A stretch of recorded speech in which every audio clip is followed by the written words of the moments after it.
오늘은 조금 특별한 이야기를 해보려고 합니다. 어느 해피엔딩으로 점철된 드라마처럼 마냥 행복한 이야기가 아닙니다. 지금부터 할 이야기는 아직 끝나지 않은 음모와 그들의 계획에 의해서 일방적으로 명예살인을 당해야 되었던 어느 존재에 관한 이야기입니다.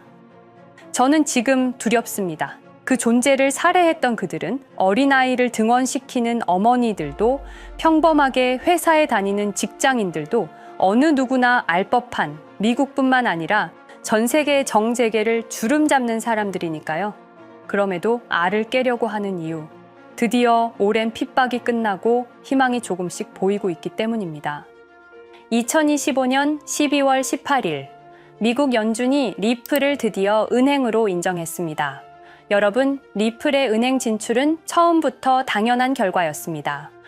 리플은 비트코인의 느린 속도와 높은 수수료를 개선하기 위해 만든 화폐로 처음 설계했을 때부터 높은 효율과 적합한 기술로 국제 송금에 최적화되어 있었습니다. 특히 국제 송금 시스템을 주름잡던 스위프트의 자리를 위협할 차세대 슈퍼스타입니다. 스위프트는 기존 정체된 아날로그 시스템에서 통신망을 통해 화폐를 전송합니다. 한국에서도 중간 유통망을 거치면 원가 100원짜리 토마토가 동네 슈퍼마켓에서 5,000원에 팔리듯이 스위프트가 주도하는 국제 송금 시스템도 마찬가지입니다. 기본 3일에서 5일 정도 걸리며 수수료는 송금 금액의 1% 미만으로 책정되지만 여러 중개 은행을 거칠 경우 그 비용과 기간이 급격하게 늘어나게 됩니다. 반면 리플은 분산 원장 기술로 유통망을 거치지 않고 직접 연결해서 송금합니다. 기간이라고 말하기 민망할 정도인 3초, 눈 깜박하고 나면 모든 게 끝나 있습니다. 송금 비용도 0.3%로 스위프트와 비교가 되지 않습니다. 모두의 환호와 기대 속에 리플은 탄생과 동시에 이미 연방은행의 일원이 될 준비가 끝나 있었습니다. 그런데 2020년 미국 SEC가 XRP를 기소합니다. 어떠한 화폐보다 빠르고 안전한 결제 시스템을 갖추었으며 국경 전송 시장 리더인 스위프트와 직접적으로 경쟁하고 현실에 안주하지 않고 끊임없이 발전하고 있던 리플에게 거대한 방지턱이 나타나는 순간이었습니다. 어째서 리플이었을까요? 기존의 인프라를 기반으로 은행과 코인이라고 불리며 안정성을 인정받은 유일한 XRP만 기소를 당한 것일까요? 그리고 왜 리플이 정체되고 있는 지금 개미들이 불안감에 떨며 서둘러 손을 털고 있는데 XRP가 연준은행으로 인정되었다는 발표 기사에 잉크가 새겨지기도 전에 거대 기관들은 그 사실을 어떻게 알고 30일 연속으로 조심스럽게 모으고 있었을까요?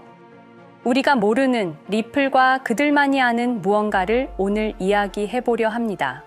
여러분, 아직 이 이야기는 결말에 도달하지 못했습니다. 기승전결로 따지면 아직 전에 바로 직전 단계에 불과합니다. 전환의 징조는 이미 나타나고 있습니다. 하지만 인스타, 트위터, 유튜브 등 세계의 SNS를 주름잡고 있는 그 세력 덕분에 지금도 수면 밑에서 직접 정보를 구하고 있는 사람들만 아름아름 알고 있는 사실을 공유해 볼까 합니다. 영상을 시청하기 전에 구독과 좋아요를 눌러서 제게 응원을 보내주세요. 그럼 시작하겠습니다. 여러분, 리플이 과연 어디까지 오를 수 있을지 궁금하시죠? 오늘 제가 정말 충격적인 이야기를 해보겠습니다. 2020년 12월 22일 밤, 그날을 기억하십니까? XRP가 단 하루 만에 63% 폭락했습니다. 어떤 이들은 수천만 원의 자산이 증발했고 어떤 이들은 하루아침에 수억을 잃었습니다. 처음엔 시장이 미친 거라고 생각했습니다. 변동성이라고, 조정이라고 그렇게 믿었습니다. 하지만 이 사건을 5년간 추적한 결과 이건 어떤 이들의 치밀한 계획이었습니다. 리플 가격은 4년간 철저하게 짓눌려 있었습니다. 그리고 더 충격적인 건 2025년 8월 그 암살자가 다시 나타났다는 겁니다. 이번엔 더 큰 칼을 들고 더 강한 권력을 쥐고 더 야심찬 계획을 가지고 지금부터 제가 5년간 추적한 절대 공개되면 안 될 이야기를 시작하겠습니다. 먼저 타임라인부터 보시죠. 천천히 따라오십시오. 2020년 12월 22일 오후 9시 30분 SEC 의장 제이 클레이튼이 XRP 기소를 전격 발표합니다. 그의 임기 종료까지 남은 시간 단 12시간. 12월 23일 오전 9시 클레이튼 SEC 의장직에서 사임합니다. 여기까지는 그럴 수 있다고 칩시다. 임기 끝나고 퇴임하는 거 이상할 건 없죠. 그런데 12월 24일 크리스마스 이브 아침입니다. 퇴임한 지 단 하루 만에 클레이튼이 새 직장으로 옮겨갑니다. 월리버 에셋 매니지먼트 자문으로. 잠깐만요. 이 회사가 뭘 하는 곳인지 아십니까? 비트코인과 이더리움에 8천억 원을 투자한 회사, 그러니까 리플과 직접적인 경쟁을 하는 회사에 베팅을 한 겁니다. 다시 한번 정리하겠습니다. XRP를 기소하고 다음날 사임하고 그 다음날 리플의 경쟁사에 투자하는 회사로 갔습니다. 이게 정상입니까? 윤리적으로 문제는 없습니까? 법적으로 괜찮은 겁니까? 하지만 진짜 소름 끼치는 건 이제부터입니다. 블록체인은 모든 걸 기록합니다. 그리고 그 기록을 추적해 보니 기소 발표 18시간 전인 12월 22일 새벽 3시 누군가 움직이기 시작했습니다. 대량의 XRP가 조심스럽게 하지만 확실하게 매도되기 시작합니다. 뉴스가 나오기 전, 세상이 알기 전, 폭락이 시작되기 전 누군가는 이미 알고 있었습니다. 이 시점에서 저는 의문을 품었습니다. 대체 왜 하필 리플이었을까? 이 사건을 이해하려면 XRP가 단순한 암호화폐가 아니라는 걸 알아야 합니다. 지금 여러분이 해외로 송금한다고 가정해보죠. 한국에서 미국으로 1,000만 원을 보낸다면 스위프트라는 시스템을 거칩니다. 전 세계 200개국 11,000개 금융기관이 연결된 거대한 네트워크. 벨기에 브뤼셀에 본부가 있지만 실질적으로는 미국이 완전히 통제하고 있습니다. 얼마나 무서운 권력이냐면요. 2012년 이란 핵 제재 때 이란 은행들을 스위프트에서 퇴출시켰습니다. 그 결과 이란의 경제는 즉시 붕괴되었습니다. 2022년 러시아의 우크라이나 침공 후 러시아 주요 은행들을 스위프트에서 퇴출시켰습니다. 이후 러시아의 루블화는 30% 이상 급락했습니다. 스위프트에서 쫓겨나면 그 나라는 국제거래에서 완전히 고립됩니다. 이게 핵무기보다 강력한 이유입니다. 실제로 폭탄을 떨어뜨릴 필요가 없으니까요. 버튼 하나로 한 나라 경제를 무너뜨릴 수 있으니까요. 스위프트는 돈의 흐름을 틀어준 지배의 손길입니다. 그런데 2017년 XRP가 등장했습니다. 비교해 보시죠. 송금 시간부터 압도적인 차이가 납니다. 스위프트는 국경 간 송금에 3에서 5일이라는 시간이 걸립니다. 반면에 XRP는 단 몇 초면 송금이 완료되죠. 수수료 또한 엄청난 차이가 납니다. 스위프트는 3에서 5%까지 수십만 원의 수수료가 발생하지만 XRP는 단 몇 원, 거의 공짜나 마찬가지로 송금을 처리합니다. 스위프트는 여러 국가의 중개은행이 필요하지만 XRP는 그런 것조차 불필요하죠. 그리고 2017년부터 2019년까지 일본 SBI 그룹이 뱅크 오브 아메리카가 산탄데르 은행이 하나둘씩 리플과의 파트너십을 검토하기 시작했습니다. 총 200개 이상의 금융기관, 연간 200조 원 규모의 국제 송금 시장에서 XRP가 스위프트를 완전히 대체할 수 있다는 게 증명되는 순간, 바로 그때 누군가에게는 절체절명의 위기가 된 겁니다. XRP는 단순한 암호화폐가 아니었습니다. XRP는 미국이 전 세계를 통제하는 금융 무기에 대한 직접적인 도전이었습니다. 그래서 저는 추적하기 시작했습니다. 누가 XRP를 제거하려 했나? 처음엔 당연히 정부를 의심했습니다. SEC니까요. 미국 정부 기관이니까요. 그 다음엔 월스트리트를 의심했습니다. 은행들이 위협을 느꼈을 거라고 생각했죠. 그런데 조사를 하면 할수록 이상했습니다. 모든 흔적이 전혀 예상치 못한 곳을 가리키고 있었습니다. 실리콘밸리, 뉴욕이 아니라 샌프란시스코, 월스트리트가 아니라 테크 기업들, 혁신과 자유의 상징이라던 바로 그곳 말입니다. 2002년 10월 3일로 돌아가 보겠습니다. 페이팔이 이베이에 15억 달러에 매각됩니다. 그날 50명의 직원이 퇴사합니다. 보통 회사라면 뿔뿔이 흩어지겠죠. 각자 길을 가고 연락도 끊기고, 그런데 이들은 달랐습니다. 그들은 네트워크를 만들었습니다. 서로의 회사에 투자하고 서로를 임원으로 영입하고 서로의 성공을 발판 삼아 더 크게 성장하고, 20년이 지난 지금 그들이 창업하거나 투자한 기업들의 시가총액을 합치면 우리나라의 GDP보다 큽니다. 2007년 포춘지가 이들에게 특별한 이름을 붙였습니다. 페이팔 마피아. 당시엔 실리콘밸리 성공 신화로 보도됐죠. 아름다운 동료의 혁신가들의 연대, 그런 이야기들. 하지만 2025년 지금 우리는 다르게 보게 됩니다. 핵심 인물들을 하나씩 보시죠. 피터 틸, 1998년 페이팔 공동 창업, 2002년 억만장자 등극, 2003년 그는 새로운 게임을 시작합니다. 팔란티어, 9.11 테러 직후였습니다. 미국은 공포에 떨고 있었죠. 피터 틸이 말했습니다. 우리의 사기 탐지 기술을 국가안보에 사용할 수 있습니다. 그리고 CIA의 벤처 펀드 인큐텔로부터 투자를 받습니다. 20년 후 지금 FBI의 핵심 시스템도, CIA의 데이터 분석 시스템도, 국방부의 작전 시스템도, 국토안보부의 전산망까지도 미국 정부의 모든 데이터는 피터 틸의 회사를 거칩니다. 하지만 피터 틸의 진짜 권력은 정치에서 나옵니다. 2022년 JD 벤스라는 젊은 오하이오 출신 정치 신인이 상원의원 선거에 출마합니다. 우리에게는 러스트벨트의 가난한 백인 집안 출신으로 알려져 있고 힐빌리의 노래의 저자로 유명세를 타기 시작했습니다. 피터 틸이 움직입니다. 1,500만 달러, 우리 돈으로 약 200억 원을 이 젊은이에게 쏟아붓습니다. 벤스 당선. 2024년 7월 플로리다 마러라고 피터 틸이 트럼프를 찾아갑니다. 대화의 내용은 단 하나. 제가 추천하고 싶은 부통령 후보가 있습니다. 2025년 1월 20일 JD 벤스 미국 48대 부통령 취임. 페이팔 마피아가 백악관에 발을 들여놓은 역사적 순간입니다. 그리고 벤스뿐만이 아니었습니다.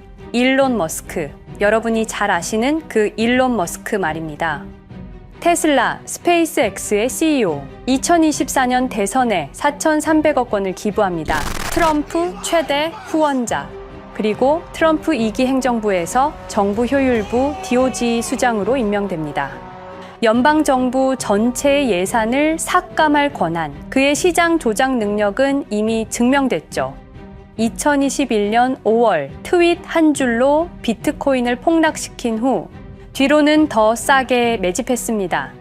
데이비드 sak스, 백악관 AI 암호화폐 차르, 모든 AI 정책과 암호화폐 정책의 최종 결정권자, 페이팔의 전 COO, 미국의 암호화폐 정책 최종 결정권을 페이팔 마피아가 쥔 겁니다. 그리고 한 명 더, 여러분이 잘 모르는 이름이지만 아주 중요한 인물입니다.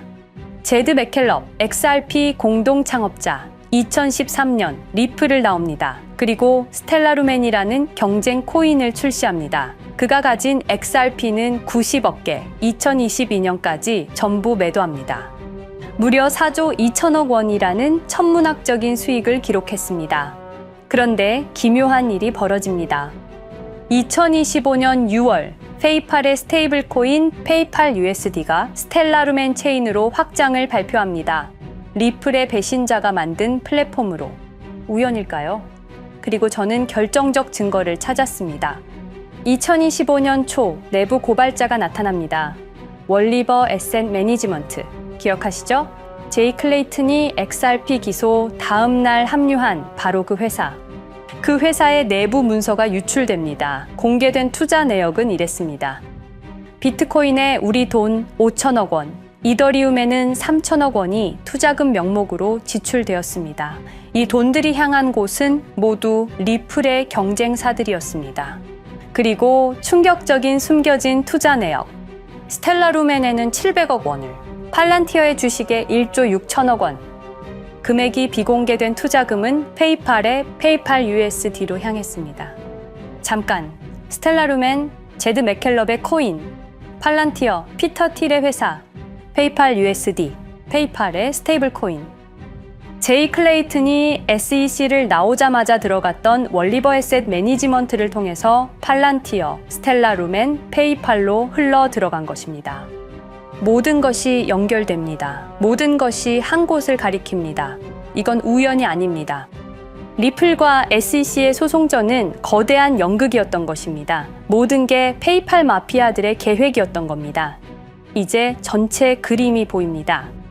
페이팔 마피아의 리플 제거 작전, 이제 전부 재구성할 수 있습니다. 제드 맥켈럽이 XRP 공동 창업자로 참여하여 핵심 기술을 습득. 2013년 의도적으로 갈등을 벌인 후 퇴사. 그것도 90억 개의 XRP를 보유한 채로 말이죠. 시한폭탄을 설치한 겁니다. 피터 틸의 팔란티어, 2003년 CIA의 인큐텔 펀드 투자로 창업. 2020년까지 FBI, CIA, 국방부의 핵심 시스템을 장악하게 됩니다. 미국 정부 전체를 들여다볼 수 있게 된 겁니다. 2018년 6월, 우리 모두가 아는 바로 그 SEC 기업금융국장 윌리엄 힌먼의 발언. 이더리움은 증권이 아니다. 의도적으로 리플의 가격만 억누르려던 치밀한 계획이었습니다. 제이 클레이튼, 임기 12시간을 남기고 리플을 기소. 사임 이후에는 곧바로 리플의 경쟁사에 투자를 하는 회사의 자문으로 합류. 그야말로 치명타를 먹인 셈이죠. 2023년 8월, 페이팔은 페이팔 USD라는 스테이블 코인을 출시합니다. 그리고 2025년 6월에는 스텔라 루멘 메인넷으로의 확장을 발표했습니다. 제드 맥켈럽은 XRP를 매도한 자금으로 스텔라 루멘을 개발하게 됐죠. XRP를 대체할 완벽한 준비를 한 겁니다. 트럼프 2기 행정부 출범으로 페이팔 마피아들의 계획이 완성 단계에 접어듭니다. JD 벤스는 부통령으로, 일론 머스크는 정부 효율부 수장으로, 데이비드 sak스는 AI 암호화폐 총책임자로, 피터 틸은 트럼프 인수위의 공동의장 자리에 오릅니다. 페이스북의 모회사인 메타의 로비 비용을 보면 확실히 알 수 있습니다. 2024년 로비 비용으로 역대 최고 금액인 약 2,400억 달러를 지출했습니다.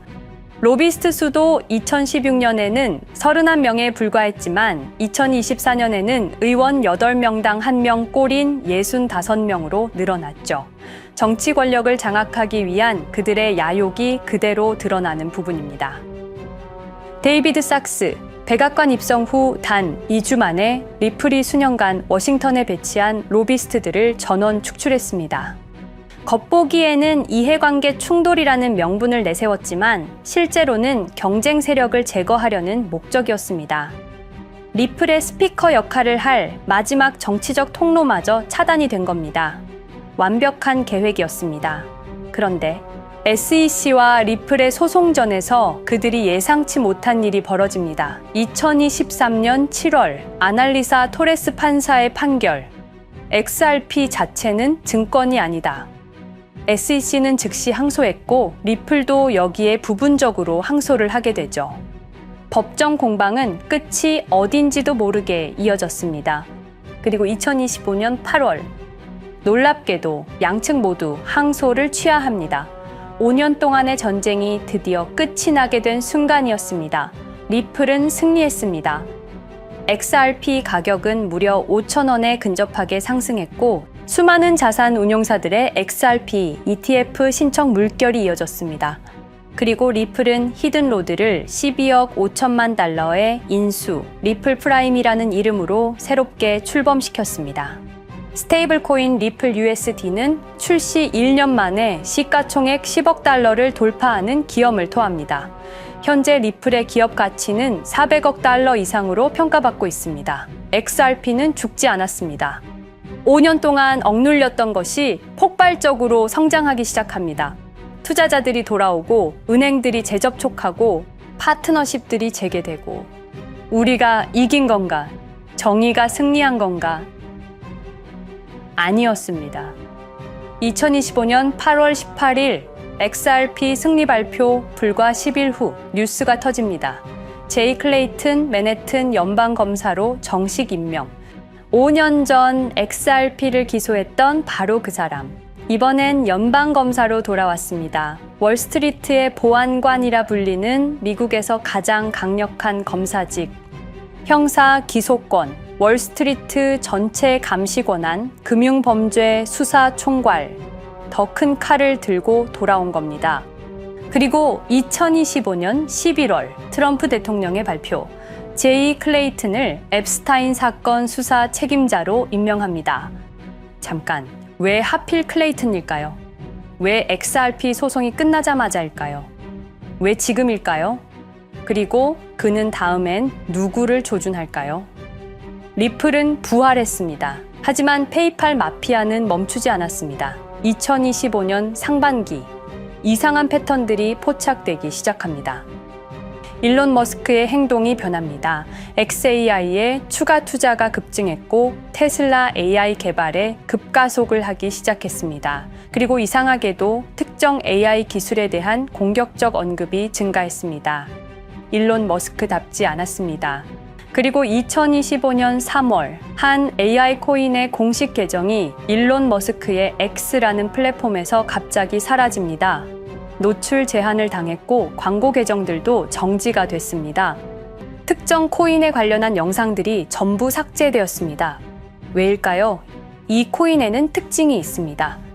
진짜 AGI 구현 가능한 탈중앙화, AI 네트워크로 평가받고 있는데 초당 수십억 단위의 연산 처리가 가능한 정도입니다.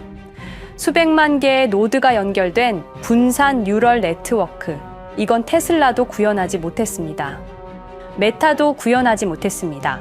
중앙화 시스템인 오픈 AI가 꿈도 꿀 수 없는 것입니다. 이 코인만이 유일하게 성공했습니다.